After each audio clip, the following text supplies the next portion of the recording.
with the 4430 and our small wheel rake, trying to rake up a little bit of this hay. I cut over 2 different days. Oh gosh, there's a groundhog hole. But I cut over 2 different days. I'm gonna try to rake up what got cut first and get that baled this evening. And then tomorrow come out, rake the rest of it all up and bale that. If not tomorrow, it'll be the next day. All just depends on how this continues to dry. We've had some really nice hot weather, a little bit of wind, about 7 to 15 mile an hour, just depends. But it's not taking much for this to dry at all.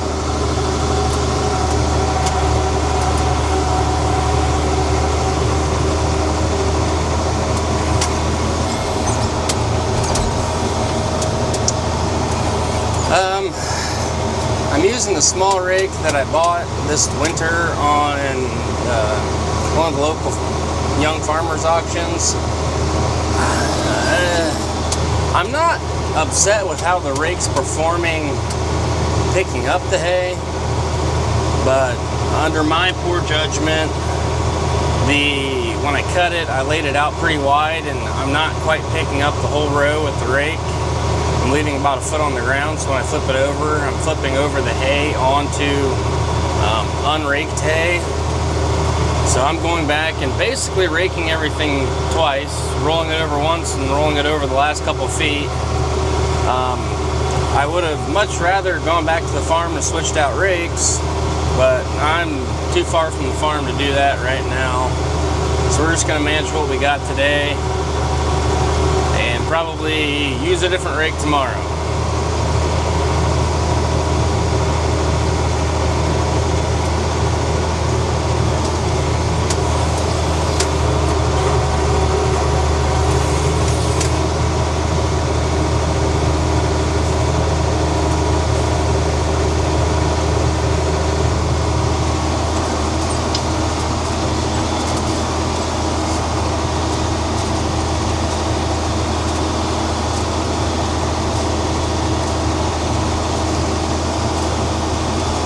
This rake is a farmhand branded rake. I don't even know the year. I'm gonna say a lot older than what I am. I don't know when they started making these rakes. It said pickup wise it's not doing too bad. Just my windrows, or what I laid out with the disc bind, is a lot wider than what this rake can do. Came out and checked this hay before the family went to church and it was pretty wet yet. About an hour and a half later, came back through and checked it again, and the top was dried out and the bottom, when it came through the first time, the bottom, the leaves were still very wet and the stems had a lot of moisture and juice to them. But within about an hour and a half, 2 hours, went and flipped over the bottom of all this stuff, or started checking through it, and the bottoms were drying out really good. The stems didn't have as much moisture as they did anymore. With this heat today and this breeze, figured if I got this raked up, flipped up, let about 4 or 5 hours of sun and wind to get to it, that it would be ready to bale by this evening.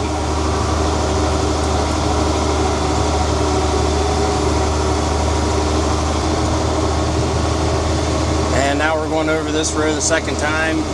I don't know how well you can see, but this row is just laying on top of about 2 feet of unraked hay.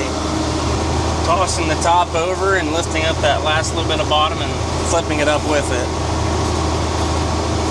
I'm going to disappear for a little bit. I'm going to put my headset on, probably listen to a podcast, see what's on, maybe Joe Rogan or something else. We'll just see what we find. Just keep raking for a while.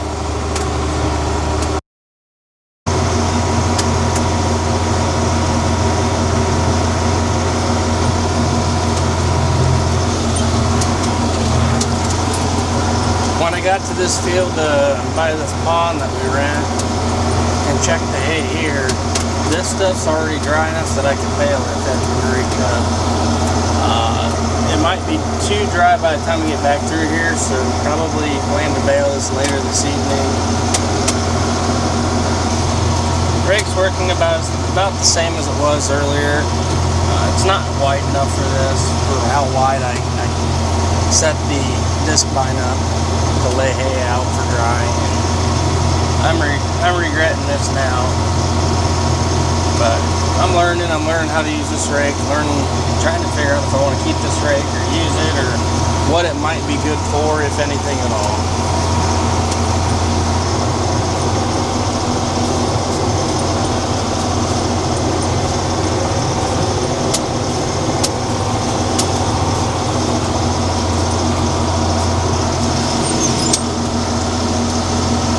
How well you can see that, but you can see how much hay was left over by the disc bind. I probably went just a little bit too fast trying to go around to cut that outside after I ran a little bit down, combined with the fact that the blades were not sharp enough. I did sharpen them after this field, but you can definitely tell. You can tell right there, you can see a tire track where I ran that down. And I can't say I'm a professional. I've only been making hay for a couple of years.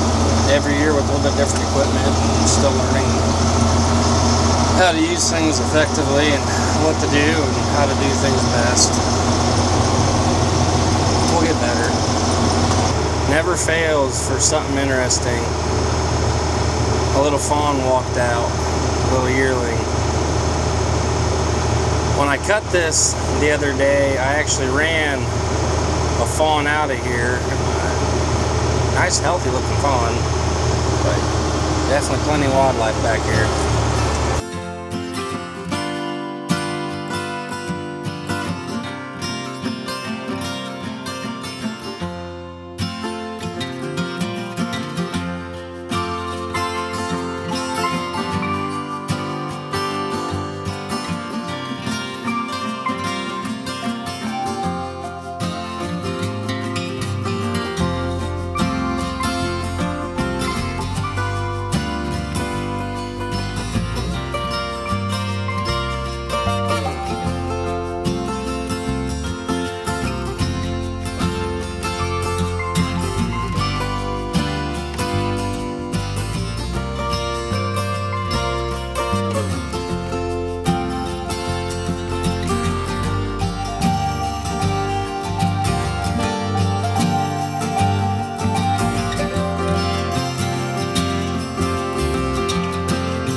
I finished raking the last little bit of what I had cut the first day. I head back to the farm, switch this tractor over to be able to run the small New Holland 273 kick baler. Grease the baler up, get the wagons out, make sure we're all ready to go. Come back out here in the next couple hours and start pressing all this hay in the little bales. The only field that's fit so far is the one that's behind the farmer's market stand and restaurant. The other ones are getting close. I don't know if they're going to be dry enough to make tonight, but we're making some good bales off this field. Oh, probably made, I don't know, a dozen bales so far. So far, so good. The new knives on this baler are working wonderfully. I'm able to go at a fair speed finally without having to worry too much. Those old knives, although they didn't look too bad and they didn't look too dull, and I sharpened them once, when I took them apart and matched them up, you could tell that there was a we're going to try to kick the bale out. There we go. But you can tell that there's quite a bit of gap between the knives if you held them together.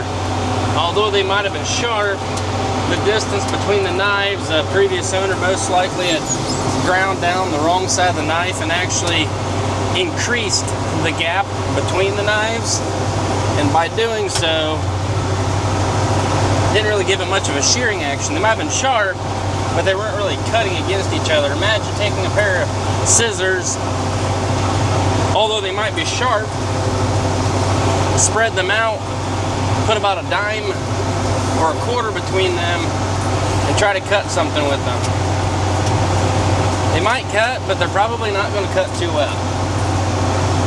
So these new knives on here, we shimmed them to the correct 20 thousandths clearance, and so far so good. It is working beautifully.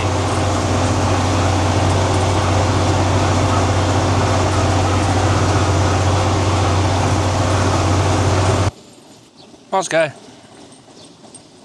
Drop. Good girl.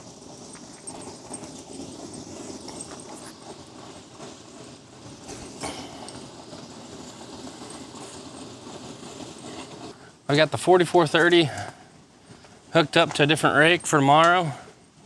Got the baler and wagon on the other side of the barn. Gonna be done for the night. The rest of the hay, I checked it. It was too tough. I'll wait and bale it tomorrow. I've got that last minute field that we cut. I guess I didn't show you that. I got one last minute field that I cut to rake in the field here at the farm. Everything else just needs a little more time, so I'll let it dry a little bit more in the morning, bale most of that up before it gets too hot during the day. That way hopefully I don't lose too many leaves on the alfalfa. I got the elevator set up, the chain oiled, and it's running yet, just to work that chain in a little bit before we start using it tomorrow.